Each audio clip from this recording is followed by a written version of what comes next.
Hello, everyone, and welcome back to English Podcast Avenue. I'm Sarah. And I'm Marcus. Thanks for tuning in today. So, Marcus, can you believe it?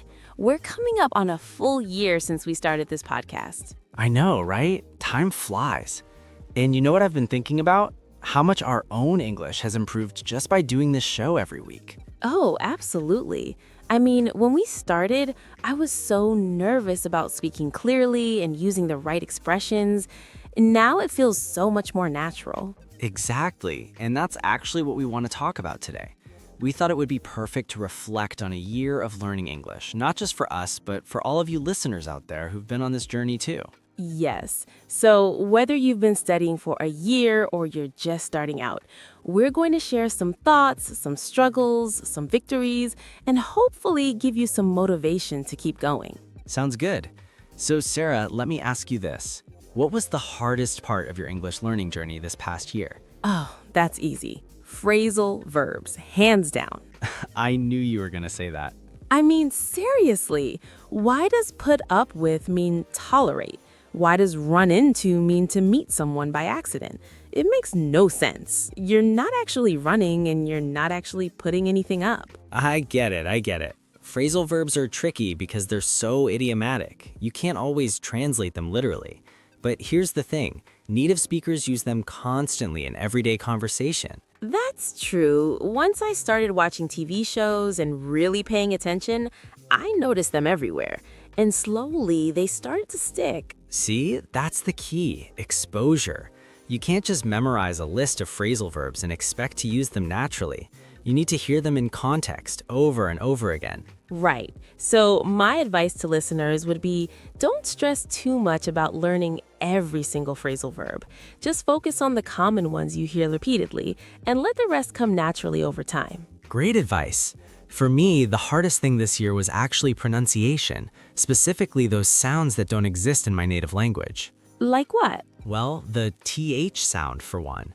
In my language, we don't have that sound at all. So words like think and thing were really hard for me to pronounce correctly. I remember. At the beginning of the year, you would sometimes say tink instead of think. Yeah, exactly. It's embarrassing to admit, but it's true. And you know what helped me? Practicing in front of a mirror and really watching how my tongue moves. That's actually a really good technique. Physical awareness of how you form sounds can make a huge difference. It does. And also, I stopped being so afraid of making mistakes. I think that's huge for pronunciation. If you're too worried about sounding perfect, you'll never practice enough to actually improve. That's so true. Making mistakes is part of the process. I remember at the beginning of the year, I would avoid speaking in English if I wasn't sure I'd say something correctly. And now? Now I just go for it. If I make a mistake, I make a mistake. Usually people understand anyway, and sometimes they'll gently correct me, which is actually helpful. Exactly. Native speakers make mistakes too, by the way. We're all human. That's a good point. Okay, so let's talk about victories. What's something you're really proud of from this past year? I'd say my listening comprehension has improved dramatically. At the start of the year, I could barely follow a podcast or a movie without subtitles. Now, I can actually enjoy content in English without constantly pausing and rewinding. That's huge. What do you think made the difference? Consistency. I made a commitment to listen to something in English every single day, even if it was just for 10 or 15 minutes. Sometimes it was a podcast on my commute, sometimes it was a YouTube video before bed. And did you use subtitles at all? At first, yes, I'd use English subtitles, not subtitles in my native language. That way, I was still processing the English, but I had support when I missed something. Smart approach. And then you gradually weaned yourself off them? Exactly.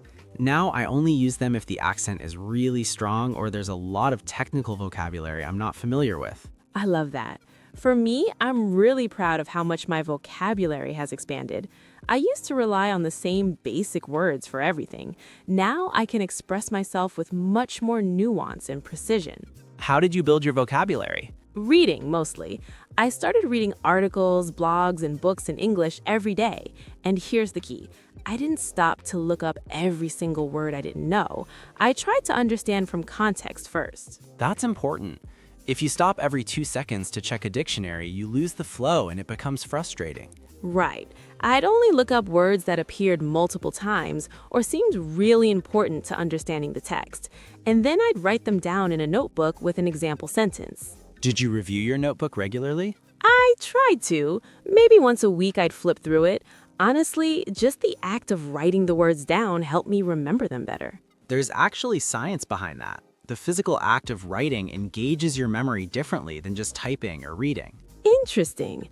Okay, so we've talked about struggles and victories. Let's talk about surprises. What surprised you most about learning English this year? Oh, this is a good question.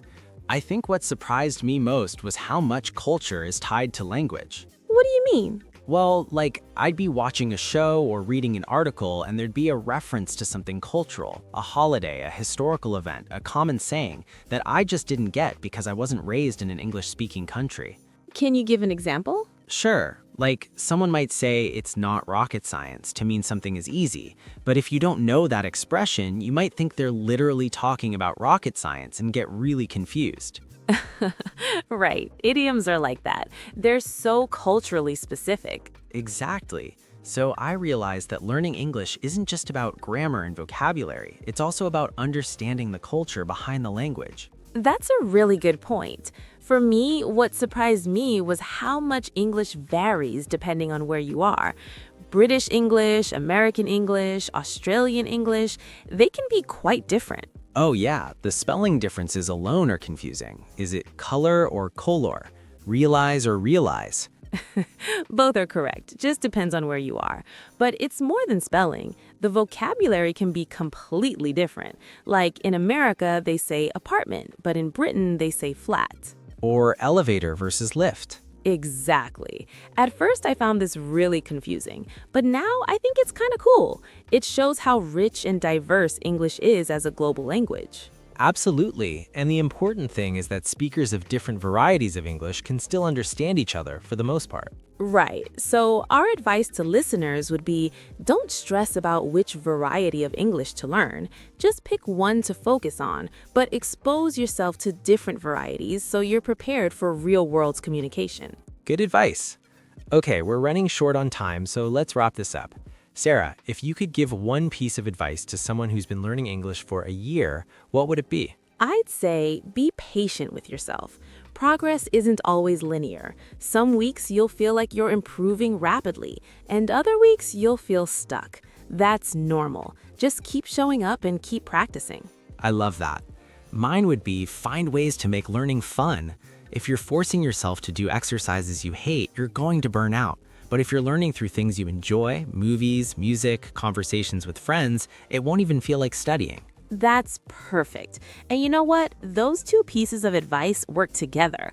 When you're enjoying the process, it's easier to be patient because you're not constantly focused on the destination. Exactly. Learning English is a journey, not a race. Well said.